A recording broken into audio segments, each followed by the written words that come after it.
On the night of 3rd December 2024, at 10:23 p.m., 친애하는 국민 여러분, 저는 북한 공산 세력의 위협으로부터 자유 대한민국을 수호하고 South Korean President Yoon Suk-yeol declared martial law. While the country and the rest of the world were in a state of shock, some slept and woke up once again to democracy and the restoration of freedom. I was one of them. 2 days after the martial law was lifted, I made my way to Seoul, a country I've not visited for more than a decade. I had to see it for myself how a nation known for its fortitude was grappling with the aftermath of the martial law debacle.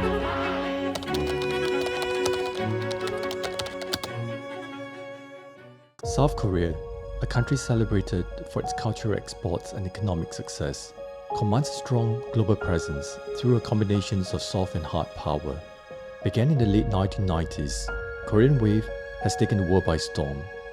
At the forefront of this phenomenon is K-pop, a music industry that has captivated fan bases with its catchy beats, stunning visuals, and polished performances. Singers and groups like BTS, Blackpink, and psy have garnered massive followings, filling stadiums worldwide. More than just performers, these superstars are cultural ambassadors, driving interest in the Korean food, language, and traditions. In the same way, the rise of the Korean movies and dramas have transcended language barriers and influenced global entertainment and fashion trends. More recently, Squid Game, released in September 2021, became the most watched series ever within a month of its release. Its unique storytelling style and the clever use of themes like wealth disparity, moral corruptions, and the primal survival instincts of human beings resonated with audiences globally. And economically, home to some of the world's most influential brands are tech giants like Samsung and LG. These brands reflect South Korea's remarkable transformation into a hub of technology and manufacturing excellence.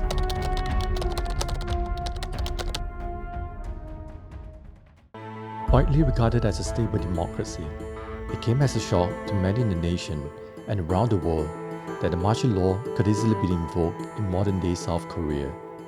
It's a sobering reminder of how quickly we forgot about the country's perilous and tumultuous journey to democracy. Behind South Korea's gleaming skyscrapers and global reputation lies a history scarred by authoritarian rule, mass protests, and the relentless struggle for its people for freedom and justice. The moment not only challenges the perceptions of stability, but also forces us to revisit the fragile foundation upon which its democracy was built.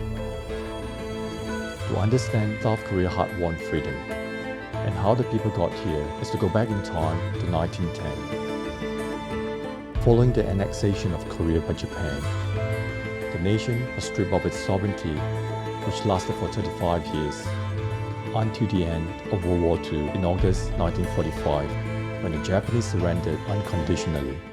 The fall of the Japanese Empire liberated not only Korea, but also Japanese brutal occupation across much of Asia. The decades of colonial rule under the Japanese had a profound impact on Korea. Despite the liberation, the power vacuum and the lack of a unified leadership amidst the geopolitical landscape left Korea unable to govern itself. And so it was. The Allies divided the country along the 38th parallel, with the North supported by the Soviets and the South by the US. By 1948, 3 years after the war, and still unable to agree on the formation of a single government due to ideological differences amongst the major powers, what was meant to be a temporary partition became a permanent division between the North and the South. Against this backdrop, Syngman Rhee became South Korea's first president. However, his rule quickly became authoritarian as he suppressed dissent and rigged elections. In April 1960, he was eventually forced to resign following widespread anti-corruption protests against his administration. The next president was Yoon Bok-soon. His presidency was brief when General Park Chung-hee staged a military coup in the early morning of May 16, 1961. Often credited for laying the economic foundation and success of South Korea, with a series of export-led industrialization policies. Park's rule, however, became increasingly oppressive by consolidating power through authoritarian measures and manipulating the political system to give him near absolute power, including the ability to rule indefinitely without term limits. Park's 18 years of military regime ended with his assassination on 26th of October 1979. Following the assassination of President Park Chung-hee, Choi Koo-ha, the Prime Minister at the time, assumed the presidency. His leadership, however, was short-lived and largely symbolic, as he struggled to wield meaningful authority in the face of political and military turmoil. His presidency too was short-lived when General Chun Do-hwan orchestrated another military coup in December of 1979, seizing control of the government. Chun's rise to power marked another dark chapter in South Korea's history. The following year, on the 17th of May 1980, Chun declared martial law, further tightening his grip on the power. Widespread protests erupted across the country that escalated into brutal and tragic events known as the Gwangju Uprising. The massacre of the Gwangju Uprising left a deep scar on the nation's collective memory. General Chun Do-hwan officially became the president in 1981 through a manipulated process, cementing another era of authoritarian rule. By the mid-1980s, the tides began to turn against Chun's administration. Faced with overwhelming public pressure and international scrutiny, Chun's government adopted a new constitution in June 1987, allowing for direct presidential elections and greater democratic freedoms. This was a pivotal moment in South Korea's transition from military dictatorship to democracy.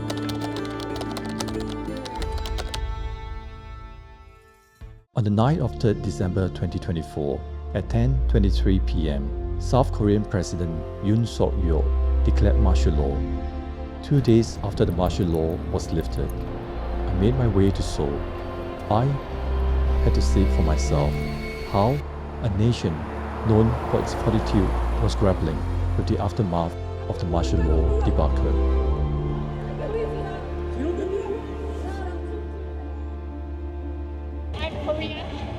Democracy is very important thing to us.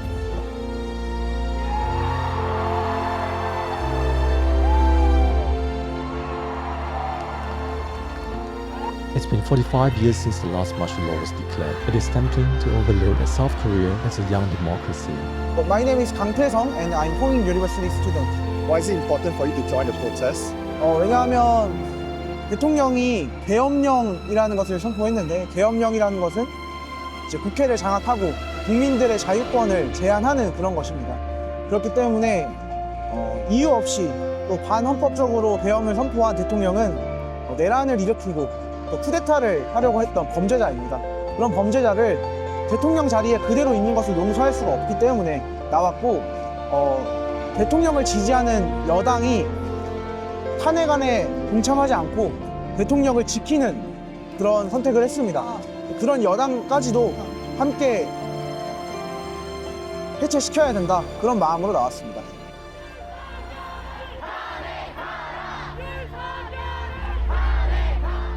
My name is Dawn. Was it a shock to the people in the streets? Of course. Yeah, I stayed up until like 2 a.m. to watch the news, so a lot of people were really mad about it.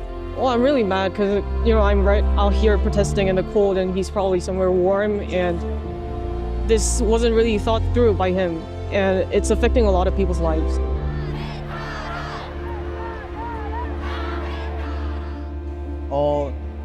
윤석열은 2차 계엄이 없다, 세컨드 마셜 러우가 없다라고 얘기를 하지만 윤석열한테 군을 움직일 수 있는 권한이 아직 있고 윤석열이 언제라도 계엄을 선포할 수 있는 그런 권한을 가지고 있습니다. 그것을 막기 위해서는 반드시 탄핵이 되어야 하는 것입니다. 국민들은 윤석열이 대통령 자리에 있는 한 언제든지 세컨드 마셜 러우가 터질 수 있을 거다라고 생각하게 탄핵을 시켜야 된다라고 외치고 있는 중입니다.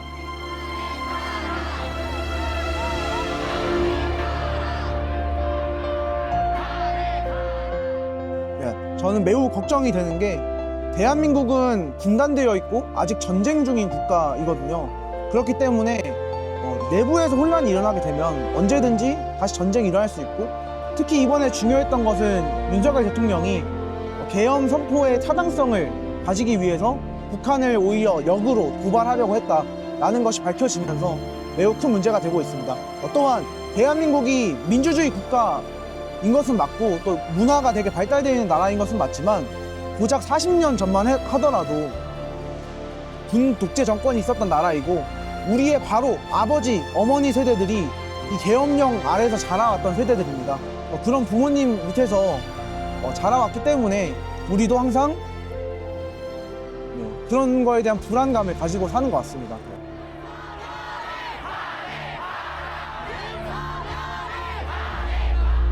If the martial law had gone through, what would happen to the people here? They would be really oppressed. People won't be able to express their feelings about stuff.